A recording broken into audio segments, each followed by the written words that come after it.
సైఫ్ అలీ ఖాన్ గారు race franchise లో సల్మాన్ ఖాన్ ఏలు పెట్టింది కాబట్టి ఈసారి సైఫ్ అలీ ఖాన్ లేదు నేను రేస్ మూవీ ఇంకోటి చేస్తా, దాంట్లో ధూమ్ యాడ్ చేస్తా, ఇంకా రొట్టా రోత అన్ని యాడ్ చేసి మీకు థియేటర్ లో ఇవ్వాలని కానీ నెట్ఫ్లిక్స్ లో మీ ముఖాన కొడతా చూడండి అన్నట్టు రిలీజ్ చేసిన సినిమా పేరే జ్యువెల్ థీఫ్ అన్నట్టు. కుక్క రాడ్ సినిమా అమ్మ బాబాయ్. అంటే రేస్ లో ఎలాంటి ఎలిమెంట్స్ ఉంటాయి వాటన్నిటిని కొంచెం ఫిల్టర్ చేసి, ఆ ఫిల్టర్ కూడా దరిద్రమైన ఫిల్టర్ చేసి మన ముఖాన కొడతారు అన్నట్టు. చూడడానికి సినిమాలో చాలా డబ్బులు పెట్టినట్టు అనిపిస్తాం అనమాట. ఇంటీరియర్ లొకేషన్స్ అన్ని కూడా బాగానే డబ్బులు పెట్టారని ఫీలింగ్ వస్తుంది. బయటికి పోతే మాత్రం టోటల్ స్టాక్ ఫుటేజ్ కొట్టి బాధతో పిండో. CGI అయితే మాత్రం దాని గురించి మాట్లాడడానికి ఇంకేముండదు. అసలు స్టోరీ ఏంటంటే అంటే మాత్రం రెడ్ సన్ అనే ఒక డైమండ్ ఉంటుంది ఆఫ్రికన్ ది, దాన్ని తీసుకొచ్చి ఇండియాలో పెడతారు. దాన్ని విలన్ జేదీ పహ్లావత్ దుబ్బిద్దామని ట్రై చేస్తాను అనమాట. ద వరల్డ్ రినౌండ్ థీఫ్ ఒకటి ఉంటాడు, ఆయన సైఫ్ అలీ ఖాన్. కాబట్టి పట్టుకొస్తారు, రెడ్ సన్ ని దొంగిలించండా, వీటన్నిటి మధ్యలో రేస్ స్టోరీని ఎలా ఇరికిద్దాం, ధూమ్ ఎలా ఇరికిద్దాం. ధూమ్ అంటే ఒక పోలీస్ ఆఫీసర్ ఉంటాడు, సైఫ్ అలీ ఖాన్ అంటే తిరుగుతా ఉంటాడు, వాడు ఎప్పుడు ఎరిపాప్ అయితేనే ఉంటాడు. సినిమా మొత్తం అదే జరుగుతుంది, ఏం జరగదు అన్నట్టు. ఎగ్జాక్ట్లీ నువ్వేవేవి అనుకుంటున్నావో అదే జరుగుతుంది. విత్ ఒక 200 grams ఎక్స్ట్రా ఆఫ్ రోత, అనవసరమైన లవ్ స్టోరీ. దానికి సినిమాకి ఏమైనా సంబంధం అంటే ఏమీ లేదు.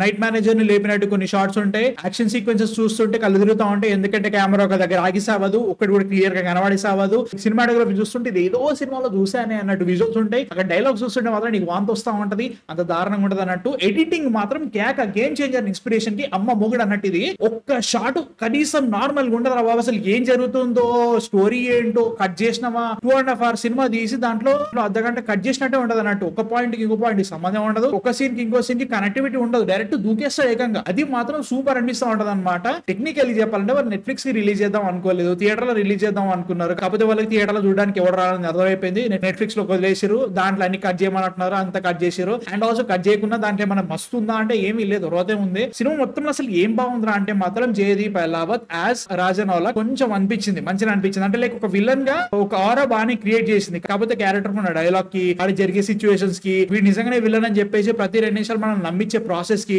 మతిపోతా ఉంటది. అవసరం వారే ఈ సొల్లు చూడడానికి అని ఫీలింగ్ వస్తూ ఉంటాం అనమాట. ఇది ఒక pulpy commercial movie. I don't care about logics and everything, but ఉన్న దాన్ని ఎంగేజింగ్ గా చూపిస్తే సరిపోతుంది. కరెక్ట్, నువ్వు ట్విస్ట్ అండ్ టర్న్స్ గ్యారంటీగా ఉంటాయి. సో అదే రేస్ అట్లా అని చెప్పేసి నువ్వు జస్ట్ పేరు ద జ్యువెల్ థీఫ్ అని పెట్టి జస్ట్ టోటల్ రేస్ ని లేపేస్తే నాకు అదే అనిపిస్తుంది కదా. జ్యువెల్ థీఫ్ ఏంట్రా, టైటిల్ ఏంట్రా, ఎవడు పెట్టాడు అనే ఫీలింగ్ వస్తుంది అనమాట. జ్యువెల్ థీఫ్ ఏంట్రా పేరు. అండ్ హీరో ఒక ఎమోషనల్ బ్యాక్ స్టోరీ ఉంటది అనమాట. వాళ్ళ ఫాదర్ తోటి నా భూత నా భవిష్యత్తు, ఎమోషనల్ కాదు కదా, మోరల్ సర్కిల్ తిరుగుతూ ఉంటది అనమాట.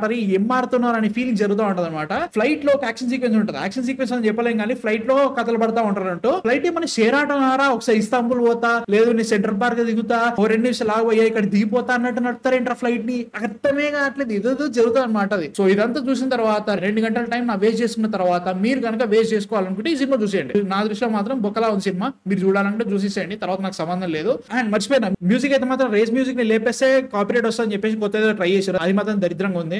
These are my thoughts on Dhoom Race 4 sorry Jewel Thief. మీరు చూసి అలా చూడాలనుకుంటే కామెంట్స్ లో చెప్పండి.